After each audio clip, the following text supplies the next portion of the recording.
И какво става, хора, добре дошли в едно ново видео. Знам, че от наистина много време ме нямаше. Последното видео, което съм качил преди може би 2 месеца, когато карахме шейни. Не знам, има хора, които най-вероятно не са го гледали и гледат сега това видео, защото е по-интересно, нали, що се завръщам. И аз защо се завръщам, защото ме нямаше много време, но защо ме нямаше. В днешното видео ще ви обясна защо ме нямаше. Има няколко причини, така че сега излизам с Антонио и вероятно и Максим ще дойде. По-късно и ще ходим на реката, не знам дали имам видео там, мисля, че нямам. Оттам тази година, 2025, ще има адски интересни видеа, така че надявам се да ви хареса. Сега ще ви покажа нагоре-долу място, където ще бъде. Лятото ще е много по-различно там, защото ще има зеленина, нали, сега е много по-пусто, защото няма зеленина като цяло и да. Така че надявам се да ви е интересно, ако е така, оставете един лайк и се абонирайте за канала с камбанката, така че сега ще ви обясна защо ме нямаше и освен това ще снимаме още някакви видеа за напред.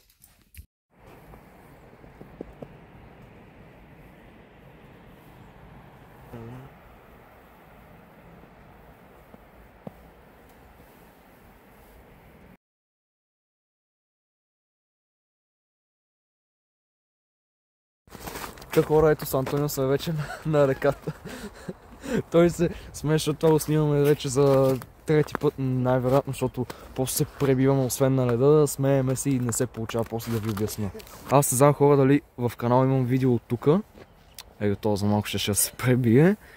Но за напред ще има много видеа тука и сега не изглежда толкова хубаво, просто защото няма никакви листа, нали, защото... Защото аз съм във видеото, не изглежда хубаво. Просто няма абсолютно никакви листа, е някакво мизерно, като няма навсякъде сняг.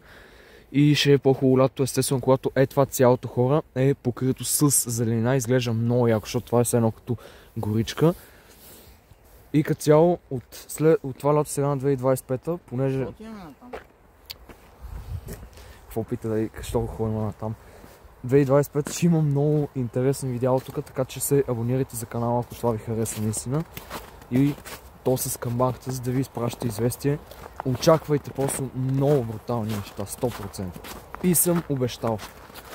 Стига да не се случи, пак като първата причина, която именно е това, че стария ми телефон Redmi Note 11 Pro, той се развали, в смисъл екрана се счупи и просто смених екрана, обаче след като смених екрана, малето каква кал има.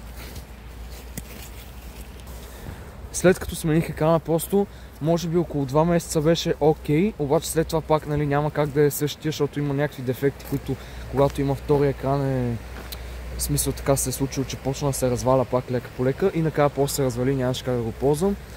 На него имах много записани видеа лятото, сигурно над 10-15, които 10-15 не, ама смисъл сравнително доста видеа съм записал от стария телефон, които така и нито са обработени, нито са качени, хора, за което наистина съжалявам, бяха много интересни някои, обаче така се случи просто.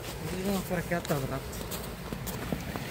И това е първата причина, че ми се развали телефона, което беше много тъжно, но сега съм с Samsung A35, още по-качествено, още по-хубаво, така че ще има много видеа за напред, обещавам ви. Между другото тук е това място, където е било ето тези камъчета, така както виждате и ето това нещо, ето там. Това цялото е било мост, само че го срутиха преди доста години, може би преди 7 или 8 години са го срутили. И да.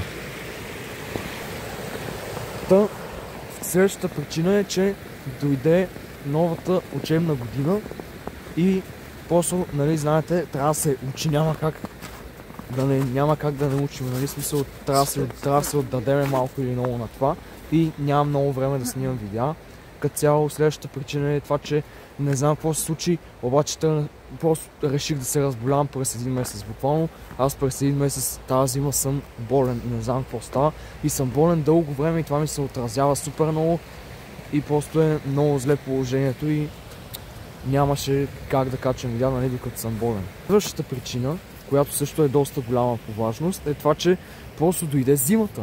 А както знаете, зимата е гадно и студено и мизерно. Просто зимата, нали, не ходиме на чак толкова места и е по-трудно да се снима, защото е студено, нали, няма какво чак толкова да правим, нали. и трябва да ходим на закрити места да снимаме, както знаете.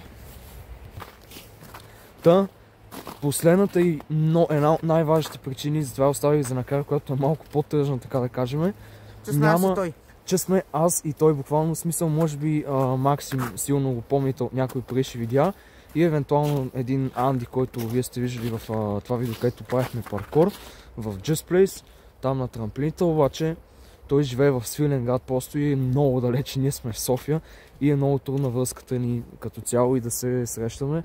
Затова просто причината е, че много от хората, които снимахме преди видеа с тях, се отказаха и вече не искат да снимат видеа, нали, просто и не им е... Просто казаха, че не искат, нали, да участват в моите видеа и не им е чак толкова интересно вече. Няма да давам примери точно, обаче те са почти всички, които до сега сме снимали видеа, вече не искат да снимаме видеа. Ама общо взето това бяха основните причини, хора, заради които нямаше почти никакви видеа през последната половин година. Извинявам се, ще се опитам да не е така вече.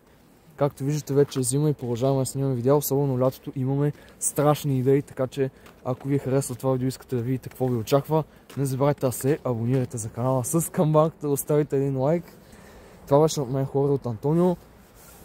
Чао и до следващото видео.